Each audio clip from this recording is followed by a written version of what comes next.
now, if you told a doctor, I can't eat, I can't sleep, my heart races every time I see this person, they'd say, congratulations, you're in love. But about 500 years ago, that same description would get you diagnosed with a disease.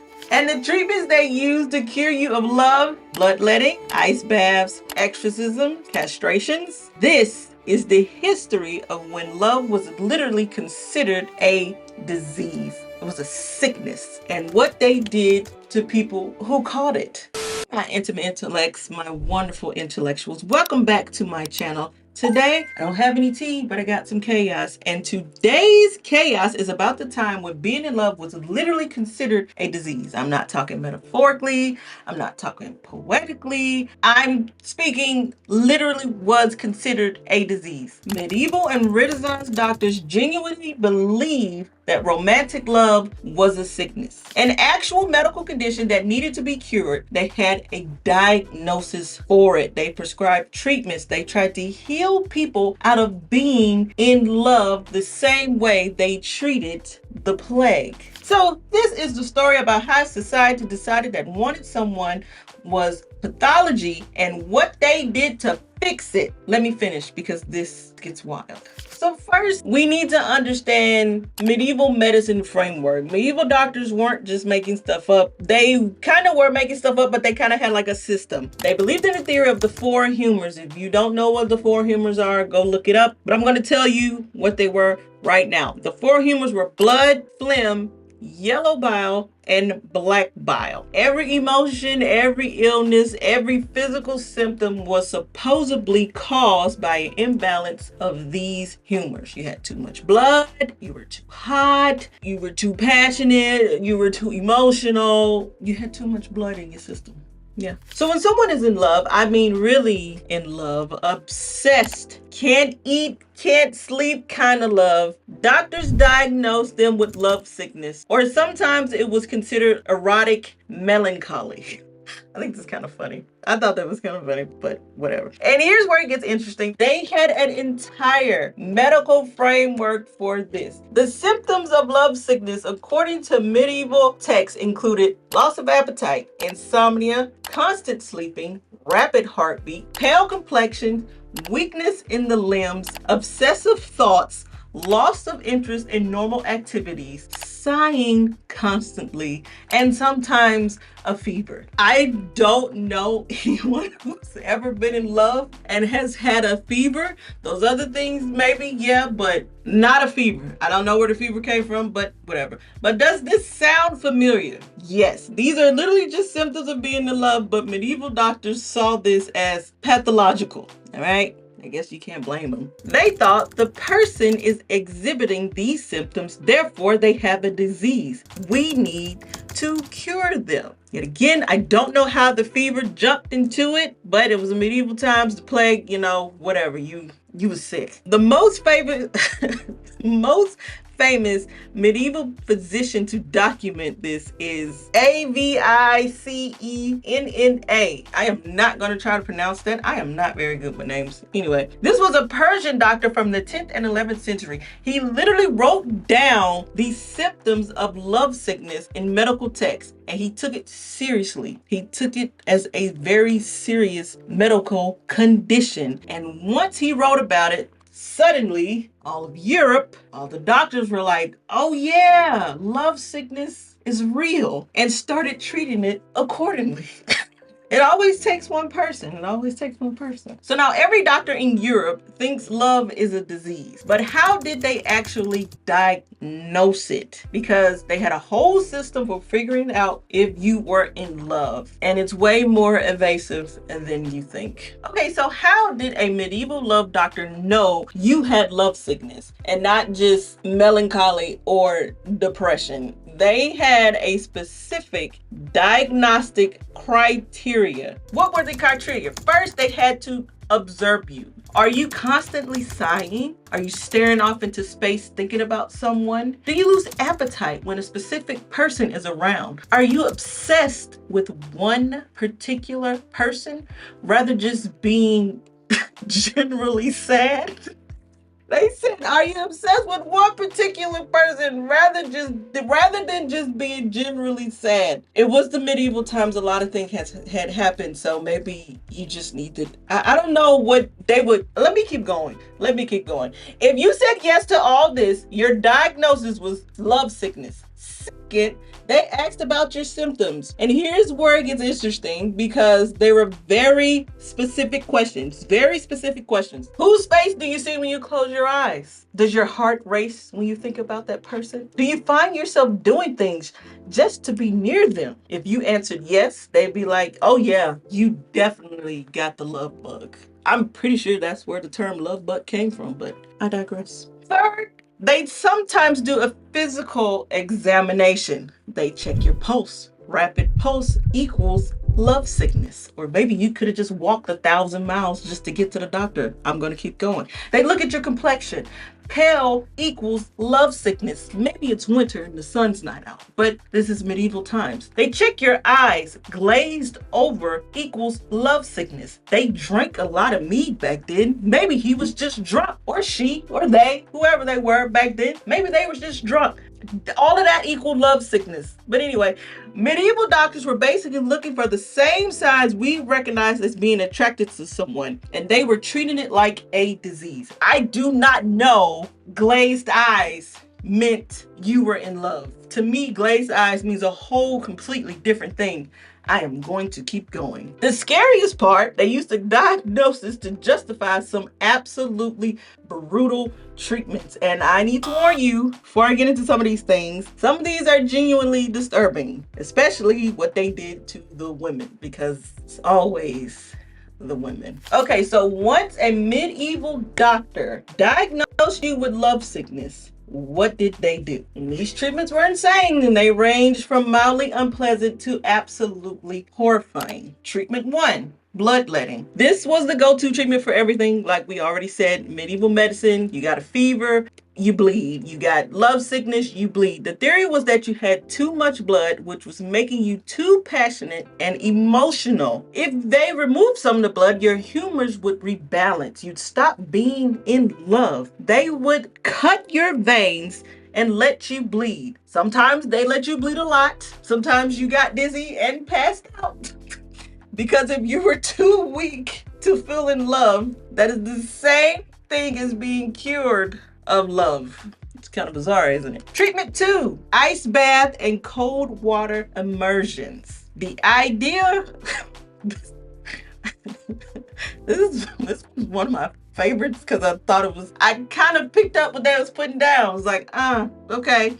So they said the idea here was literally cooling down your passions. Your love was making you too hot, metaphorically and literally. They literally said your love passion was making you too hot. So they plunged you in ice cold water, sometimes for extended period of time, sometimes repeatedly. The shock to your system was supposed to shock you out of the love sickness. It was basically medieval conversion therapy, but for your emotions. Treatment 3, isolation and separation. If the person you love was nearby, obviously you couldn't stop thinking about them. So the doctor would recommend separating you from your object of affection. You may say, "Oh, that's not too bad."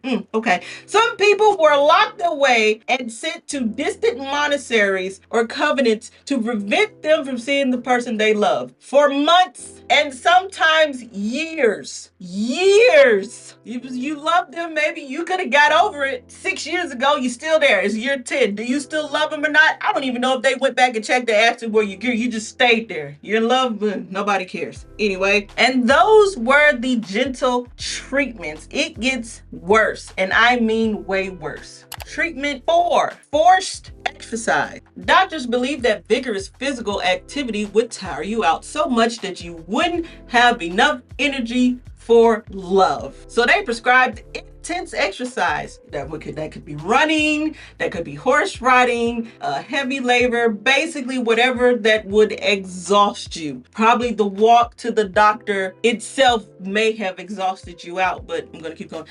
Some patients were worked so hard they collapsed, which again, the doctor saw as a success because if you were unconscious, you couldn't think about the person you were in love with. Treatment 5, diet restriction. They believe certain foods would inflame your passions. They call those aphrodisiacs, just in case you didn't know. But anyway, so doctors would put lovesick patients on a strict diet. No spices, no rich flavors, no wine. Basically, boring, bland food designed to make life as unpleasant as possible. The theory was that if your life was unpleasant enough, you stopped having the energy for romance. I don't get that one, because if your life was so unpleasant, if the only thing that was making you feel passionate was the person you were in love with, that would just fuel the passion more. I don't know. I'm not a medieval doctor. I'm not even a doctor today. I'm gonna keep going. Treatment 6, opium and drugs. Some doctors would prescribe opium and other sedative drugs to basically knock you unconscious. You can't feel love if you're sedated, okay? If you're under, you can't feel love. It's like Benadryl. Can't sneeze if you're unconscious. I mean, I don't know.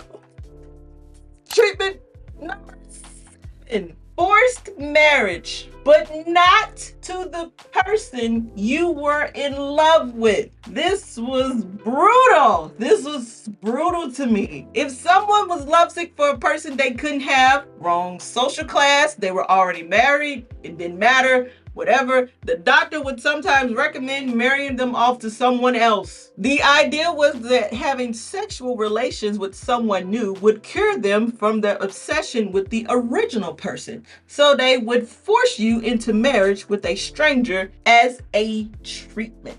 Number 8, exorcism. Oh gosh. Just bear with me. Some doctors and priests genuinely believed that lovesickness was caused by demonic passion. Pause. Because some people get in love and they become obsessed with someone. I don't think they were obsessed like medieval people. Like, you see people be stalking folks today. I can see how that could be considered maybe a demonic possession, but not the little stuff they describe, and we're gonna keep going. So they performed an exorcism, chanting holy water, the whole thing, trying to drive out the demon of love. I wanted to know when they thought, at what moment, that the demon was driven out of that person and said, oh, the love demon is gone, which I don't understand, because I thought God is love. I was gonna say God was love. That's not. God is love, right? And then there's the most extreme treatment of them all, and I am going, stay with me. Treatment 9, castration. Some cases of love sickness, particularly when men were deemed dangerously obsessed, result in castration as a cure. The logic, they say, was simple: remove the source of desire, remove the disease. And we have historical records of people who were bled so much they developed anemia because they were too weak and they died. When people were isolated so long, they developed other mental health conditions. People whose entire lives were destroyed by these cures. But hey, at least they weren't thinking about love anymore, right? I guess you didn't have to, you didn't have time to. Now you might be thinking, were these doctors just stupid? Today's time you may say, yeah. Why did they genuinely believe love was? That is a fair question. But the answer is more complicated than you think, because this wasn't just about medicine. It was more about control. Here's the thing about medieval love sickness that most people miss. It wasn't just about medical ignorance. The logic made sense within their understanding of medicine. The problem was that their understanding of medicine was basically completely wrong. They didn't understand neurotransmitters, hormones, and actual biological basis of attraction and emotion. So they tried to treat love like a physical disease that could be fixed by bloodletting. I wrote that, but I don't get it, because I get that it made sense in their logic. But if I look at medieval times religiously, biblically, and all these things, no, it's like God is love. Love's a good thing. But then people back then mostly thought being punished was better than actually being like rewarded.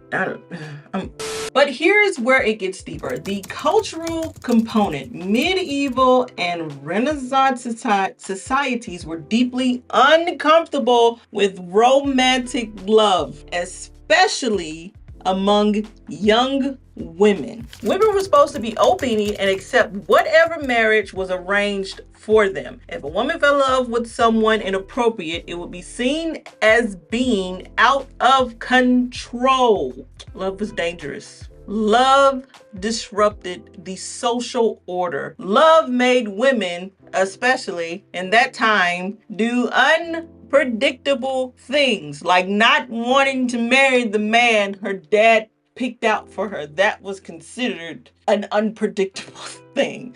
So treating lovesickness wasn't just about medicine. It was about control. It was about forcing people, especially women, to conform to society's expectation. By diagnosing love as a disease and treating it, society had a medical justification for controlling people's emotions and relationships. You're in love, you're sick. You're not dying, I don't know, but you're sick. You're in love, you're sick. You need to be cured. You don't love him. You're supposed to get married to him or her or whatever. You know, they rearrange marriages, whatever. But think about that for a second. Society literally used medicine as a weapon to tell people who they could and couldn't love. I just thought about something. It'll come up later. And if you think this is just ancient history, well, we'll get there. But first, let me tell you about two people who refused to be cured. And this is one of the saddest stories. It's a very sad story. It was to me. Know how many people today may know this? I'm going to get into the story. I'm not going to keep writing. This video is probably like halfway long.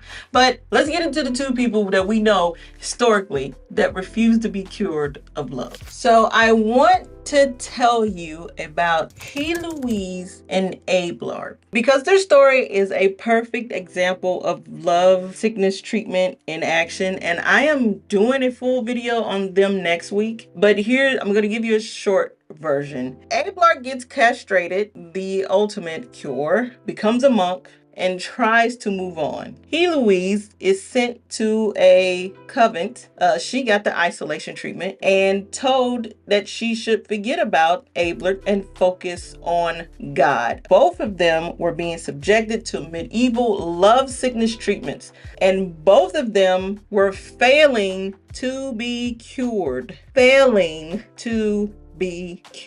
Because you can't cure love with bloodletting or castration or isolation or any of these treatments. This story is obviously a true story. Decades later, they're still writing to each other. They're still in love despite a lifetime's worth of treatment. Their love sickness persisted. And that's actually beautiful in a way. Their love was so powerful that no medieval cure could destroy it. But it's also tragic because they spent their entire lives trying to comply with a system that demanded they stop loving each other.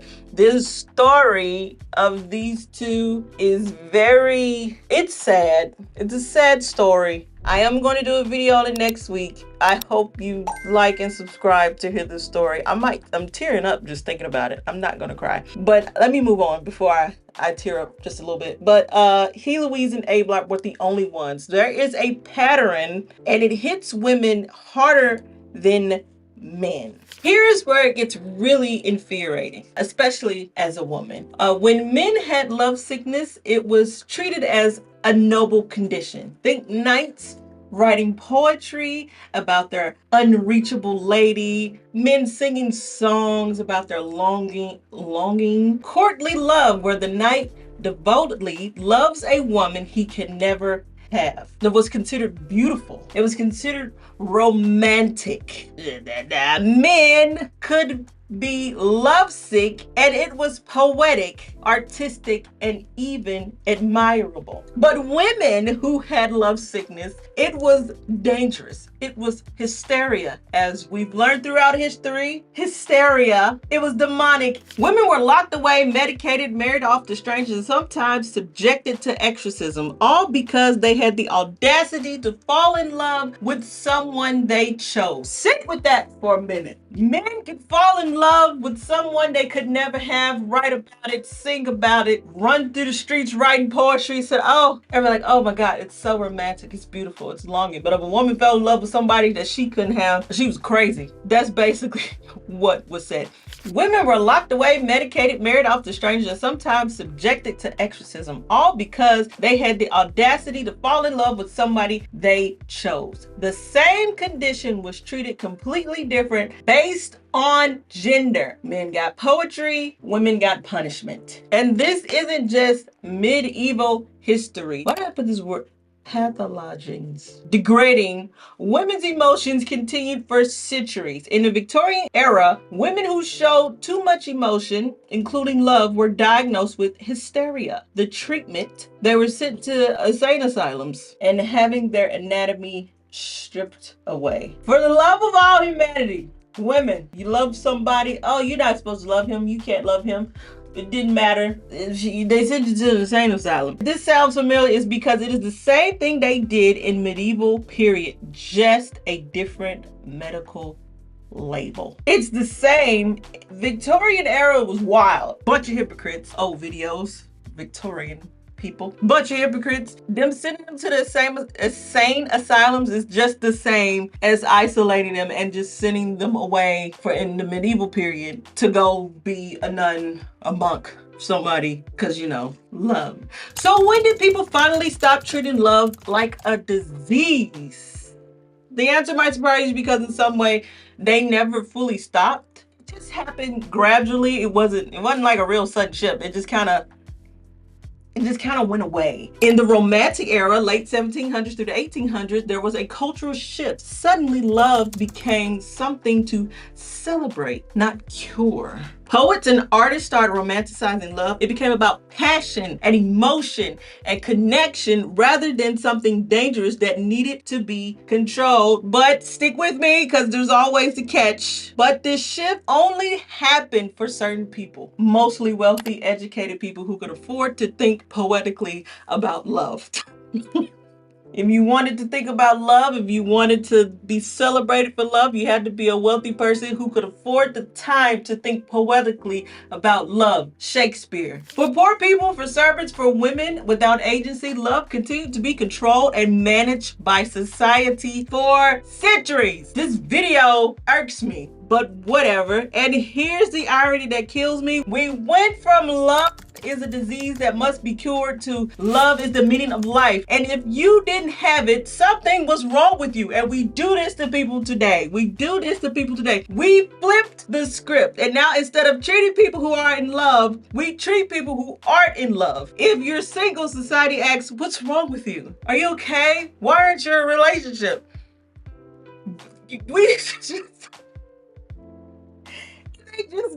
It gets flipped. If you're not interested in romance, people think you're broken. We do this today. We do it today. There has never been a period of when it was just like love didn't matter. I don't mean like that. I mean, love mattered in a certain way in a medieval period where they was like, oh, you need to be cured. And now people are like, you're not in love? What's wrong with you? Something's wrong with you. We just flipped the script. It's weird. We went from metasizing love to metasizing the absence of love. Different century, same control, same judgment, just pointed in a different direction. So what does this actually teach us? It teaches us that every society uses health and normalcy as tools of control. Whatever society isn't comfortable with in any given era, it finds a way to label as sickness, abnormal, or dangerous. I think it's weird. Things just can't be. It just can't be. Everything has to sometimes things just exist. It's just there. Look at the flower. Like, why is the flower, it's because it grew. It's there. Look at it. Everything doesn't have to have a meaning behind it. I am not upset. I just think that's crazy. So in a medieval period, love was a threat. It disrupted arranged marriages, social hierarchies, and the church control over relationship. In our era, being alone is the threat. Being single, being romantic, being uninterested in traditional romance. That makes society uncomfortable now. And you think about it, it's still directed toward who? Women. But they say, oh, you're going to be 40 and alone with your cats. You're not going to have anybody, to love you. Or who are you going to be? And women are like, I don't mind being alone at 40 with my cat or my dog or my fish or my bird or the land that is on my couch eating chips. It's still directed towards women. It's not even directed towards men as much. So it's just the same. They label it and then they just try to fix it. The history of lovesickness is really the history of society trying to control what people feel. And the lesson is this: be skeptical of anyone who tells you your emotions are a disease, whether they're a medieval doctor with leeches or a modern influencers telling you you're broken for being single. You're not broken for being single. I'm not single. I've been married. Oh my God. I've been married 14 years together with my husband, 15 years. If you're single, you're not broken. It's okay. Be single. Love yourself. Look, so the next time someone tells you love is everything, or you need to find someone, just remember 500 years ago, doctors were bleeding people dry for feeling the same exact thing. So when they say, hey, you need to be with somebody, tell them 500 years ago, if I went to a doctor and told him I was in love, you be bleeding out dizzy on the ground somewhere. I'm almost done.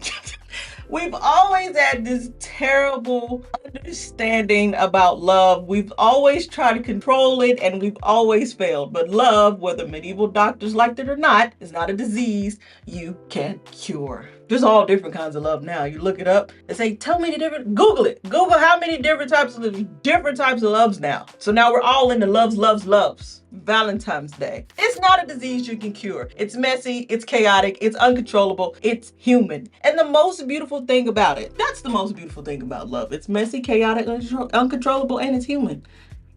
Yeah. Thanks for watching, my intellectuals. If this history made you see love differently, smash that like button, subscribe for more unhinged historical takes, and let me know in the comments, would you rather live in a time where love was treated as a disease? Don't lie. Or in modern times, with the lack of love being treated like a disease? Because honestly, I'm not gonna lie, even though I'm married, both situations sounds chaotic. It sounds exhausting. So, and next week I will be doing a full story of Helios and Ablert. I can't pronounce Ablert's name right, but Ablert, the love story that got him castrated, the letters that made people cry for 900 years. If you thought today's video was tragic, you're not ready. Please subscribe because you don't miss it. Until next time, stay curious, stay skeptical, and maybe appreciate that nobody's bleeding you for being in love anymore. Peace.